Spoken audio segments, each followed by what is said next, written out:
Yeah.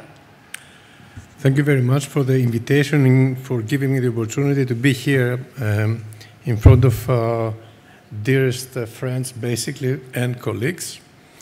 Dear Chairman, ladies and gentlemen, the current guidelines, which are basically a little bit old, those are the European from 2021, and the American are from 2020. Basically, they suggest that for the two types of MR, the primary MR, mitral clip has a 2B indication and surgery a 1B indication. So primary MR is really a surgical disease, and transcatheter option is reserved for patients with prohibitive or very high surgical risk. There's a difference for secondary MR, which is a myocardial disease, causing trouble to the mitral valve. And for this disease, the transcatheter has a 2B in these guidelines and surgery 2A. These guidelines are expected to change soon, both European and American, and I'm sure we will see many changes. The studies that we have so far established the echocardiographic criteria for optimal valve to be selected for M-TEER, which are here, as you say. It also helped us to understand how to best select patients for the M-TEER procedure. We have to remember that we have to replicate the quality of work done by surgeons when we do M-TEER.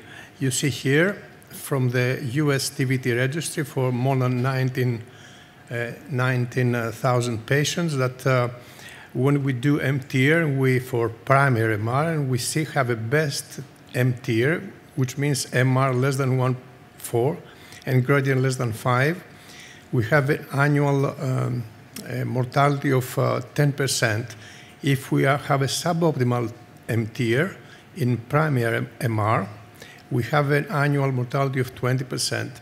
So we have to aim at having an almost surgical result in terms of quality of work. The device we have are already known. The mitral clip has a long way that has already done with several generations, and Pascal actually, as Dr. Spargia said, is going fast to next generations. It has a spacer and a nitinol frame, and the grippers are completely different in the two devices. You can see them here. And there is already a study randomized between the two devices, the Class 2D trial. In this trial, the outcome is the same with the two devices, non-inferior for Pascal compared to mitral clip, and both devices have marked improvements in functional class and quality of life in both groups.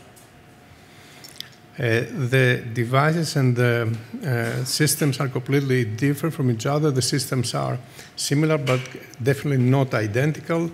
And there may be a reason to select a specific device for a specific valve, specific lesion. These devices have different characteristics, and probably we have to make a proper selection for a proper valve. The pivotal trial was the Everest 2 trial in 2011.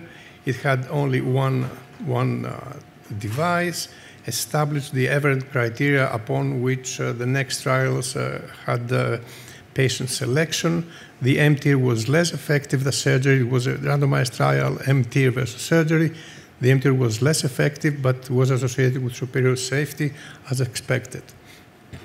We have already a study that Dr. Iacovu mentioned, a randomized study in secondary MR this time between M-TEER and surgery. Again, non-inferiority for the primary efficacy endpoint and superior safety for the mitral clip.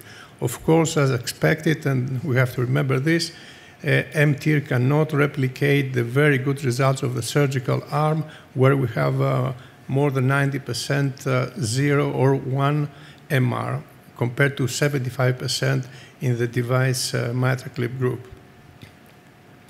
The randomized studies for secondary MR are well known. The mitral FR was mentioned by Dr. Chrysochou, did not show a difference in outcomes between maximum medical treatment and M-TEER plus medical treatment.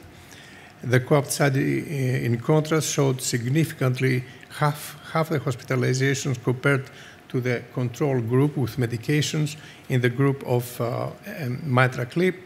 And also in this study, we also showed differences in death in favor of the mitral clip. We have 5-year data from this study, the co-op study.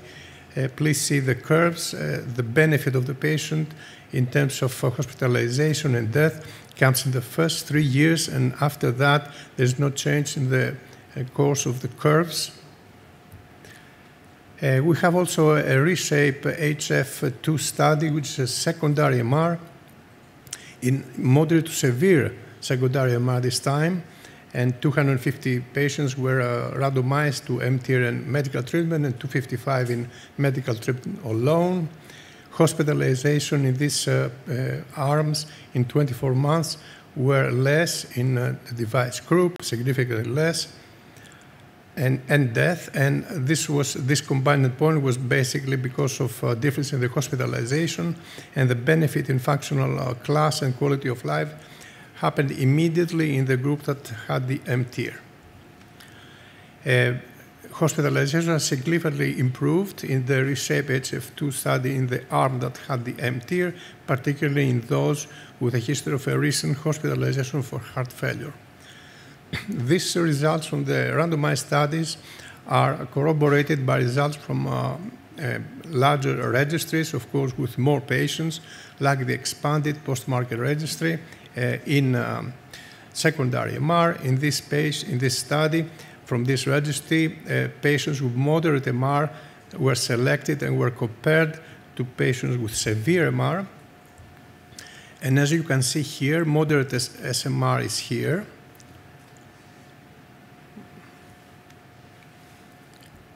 Moderate SMR is here, severe SMR is here. You see the improvement in the residual MR in the moderate SMR patients. The same with the improvement with severe SMR after the mitral clip. The quality, the benefit in quality of life is the same in moderate and severe MR, and interestingly enough, the improvement in volumes of the left ventricle and diastolic and end-systolic volume is larger, is bigger, the improvement in the moderate SMR than the significant SMR. So now we have this design or sketch, as you said. We have the mitral FR, which had very large ventricles compared to the MR, and no change in outcome. We had the co-opt with improvement in all outcomes with smaller ventricles, and the ReShape in moderate to severe MR, again with improvement in hospitalization and symptoms, but no mortality. So this is the idea that we have to pay very good attention in selection of patients. Patients with large ventricles and large MR, but basically large ventricles do not gain the same benefit, and they don't gain improvement in outcome after the mitral clip. And we shouldn't also forget that SMR is a myocardial problem. You see here that after a mitral clip placement, successful mitral clip placement, the 1-year survival is only 73%. And at 5-year survival, the 5-year survival is only 35%. This is from the Euro SMR registry, 1,600 patients. Despite the improvement in MR grade and despite the improvement of the functional class, people continue to die from their myocardial problem. And to finish, I would say that there are several studies, basically registries, trying to explain the benefit of mitral clip in other subpopulation, no co-op population. Here we have results from the expanded G4 registry in more than 700 patients, comparing the TEER suitable population, and you see here the good results of the residual MR in the co-op-like. Almost the same reductions in MR in patients with moderate MR, and also the significant improvement in MR, residual MR, in patients, the subgroup of patients with high risk of stenosis, and also patients in high risk of inadequate MR reduction. All these subgroups have very good results. Of course, this is a 30-day study compared to the suitable tier. In other words, there are other subgroups that can be eligible for M-TEER.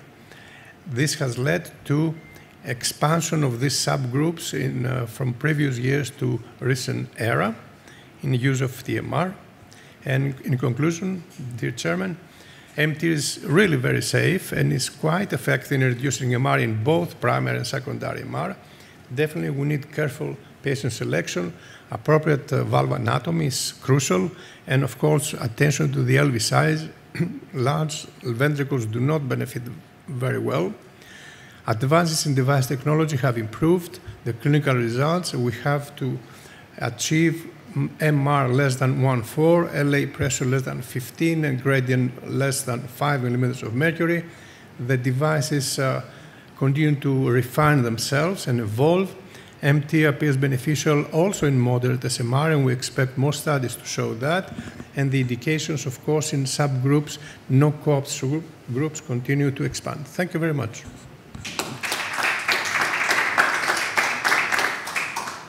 Thank you, Dr. Manginas. Excellent presentation. Any comments?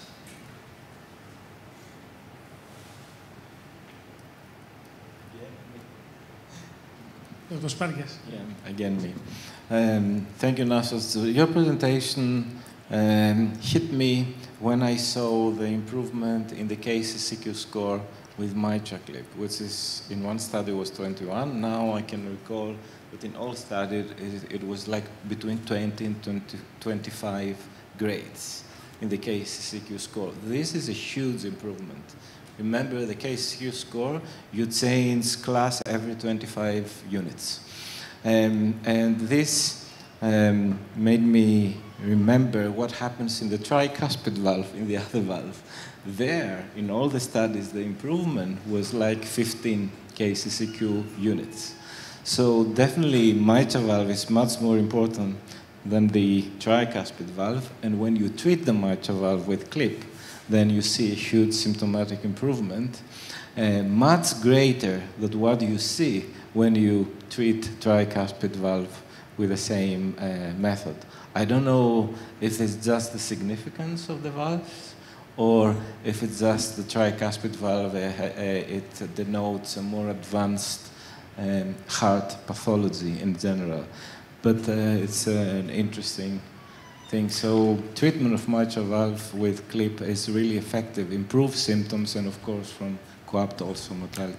I would add, as long as you achieve an almost surgical result.